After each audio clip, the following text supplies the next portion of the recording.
American Football, emo math rock band, fronted by singer-songwriter Mike Kinsella. We're not fucking around on this one, dude. Their debut album from 1999, if you did not know, is actually my all-time favorite album. No other album in the world has hit me harder emotionally or really been as musically satisfying to listen to as that album has for me.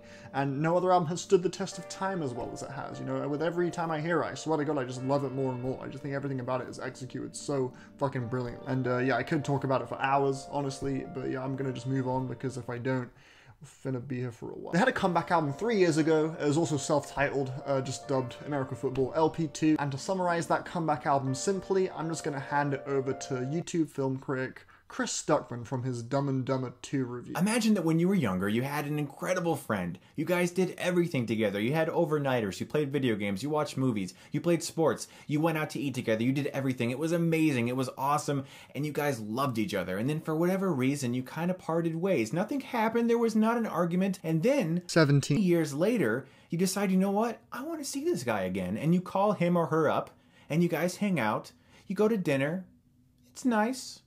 You have a good time. It's great to see him again. But it wasn't like the old days. That's literally fucking bang on American Football LP2. This latest album is what the comeback should have fucking been, for real. It gives us that typical, dreamy, delicate atmosphere that American Football are known to bring, but now with like some genuine musical progression. This album's way less nimble than their other two albums. It has a much larger soundscape. It kind of lacks the brittle production and kind of emotional raw punch that the debut had, and it kind of trades that whole approach for something that really reinforces the kind of delicacy and elegance that you'd catch with their sound instead. You know, if you're a sucker for like huge instrumental sequences with like really soft guitar tones and warm melodies that feel like you're just snuggling up by a campfire with a fucking fur blanket or some shit, if that sounds appealing, this album's 1000% for you, because honestly it is legitimately one of the most awe-inspiringly gorgeous and pretty things I have heard in a fucking while, dude. I don't see how you couldn't be energized by the intro track Silhouettes, really. This thing is fucking crazy. It starts off pretty skeletally with just some vibraphone before eventually just kind of blasting on this huge fucking wall of sound that is so goddamn opulent. It's such an appropriate start to the record. The lyrics deal with adultery and the shame of having inflicted that pain onto someone else, but I think that theme just kind of fits the pretty moody ambience of the song at the same time as well. I think it sounds both simultaneously really inspiring yet also kind of gloomy at its core. A pretty emotive opening track, honestly. Some other highlights include the song Mine to Miss, which is my personal favorite track because the lead guitar melody, whilst it's so simple, but fucking Christ, it is stunning. It has not left my head since I first heard it. This track has successfully remained fucking jammed in my brain since the initial listen. In fact, yeah, I showed this track to my little sister as well. Here's what she had to say. I'm putting my bed. Ryan would be very proud. Get him, Lila. Get him. Tell him. Mess him up, yo. Pull up on that block with the strap.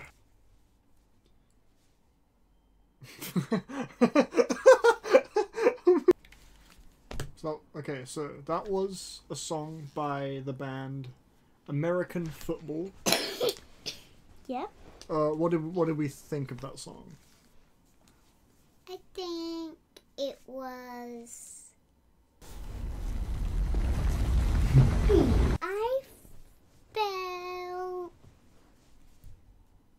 happy because it's like, when it's like, dum, dum, dum, dum, dum, dum, dum, dum, to me, it's like... Cool. Sure. Okay. Sweet. To me.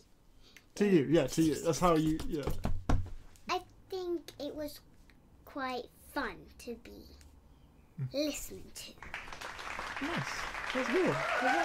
The track Every Wave to Ever Rise has melodies too fucking pretty for words, fam. Fucking what? Elizabeth Powell's singing is just heavenly on this track, and it's accompanied really nicely with some pretty gentle vibraphones too, which I think is a really nice combo. The track Doom in Full Bloom is the longest song here. It's very patient, yet gratifying as the melodies really beautifully swell up in those opening 2 minutes. It's just so fucking majestic, dude. And the lyrics, to me, it reads as Mike just kind of worshipping this person he chose to marry and fell in love with, but he just seems a bit heartbroken now that she's gone, it seems. Like he's just struggling to move on. I think it's quite a devastating track, actually, and I think the kind of expansive and sprawling instrumental really fits the emotional blow of this track. I think it all comes together pretty comfortably. The tracks I Can't Feel You and Heir Apparent, in my opinion, seem to offer the least in the way of distinct ideas, and neither of them are poorly executed songs. I wouldn't skip them or anything. I think the latter, actually, Heir Apparent, has a fantastic fucking outro. But they do kind of add to the album, kind of feeling like American Football are just kind of playing it safe in some regard, or maybe just kind of